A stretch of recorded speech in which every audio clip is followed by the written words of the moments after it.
But is ഇന്ന് രാവിലെ അമ്മയുടെ അടുത്ത് പോകുമ്പോൾ അമ്മ ശ്ലോകം ചൊല്ലിക്കൊണ്ടിരിക്കുകയായിരുന്നു കേട്ടോ.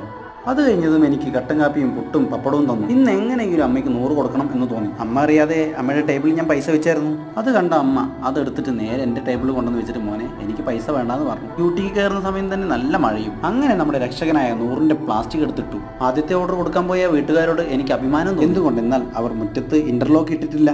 അത്യാവശ്യം നല്ല വലിയ വീട്ടുകാരൊക്കെ തന്നെയാണ് കേട്ടോ. അങ്ങനെ ലഞ്ചിന്റെ സമയമായി. പൈസ ഉണ്ടെന്നുള്ള വിചാരത്തിൽ ഒരു ഹോട്ടലിന് മുമ്പിൽ പോയി നിർത്തിയതാണ്. പേഴ്സിൽ പൈസ ഇല്ലായിരുന്നു. അതുകൊണ്ട് തന്നെ ഞാൻ എണ്ണക്കടിയും ചായയും കഴിച്ചു. ഗൂഗിൾ പേയിൽ ആകെ 26. ഇടയ്ക്ക് മഴ നിന്നായിരുന്നു കേട്ടോ. പിന്നെ തുടങ്ങിയ മഴ നിന്നിട്ടേയില്ല. ഏതായാലും നനഞ്ഞു. കുളിച്ച് കയറിയിട്ടേ കാര്യമുള്ളൂ എന്ന് മനസ്സിൽ പറഞ്ഞു ഞാൻ. ഉച്ചയ്ക്ക് 12 മണിക്ക് കയറി ഞാൻ രാത്രി 2 മണി വരെ വർക്ക് ചെയ്തു.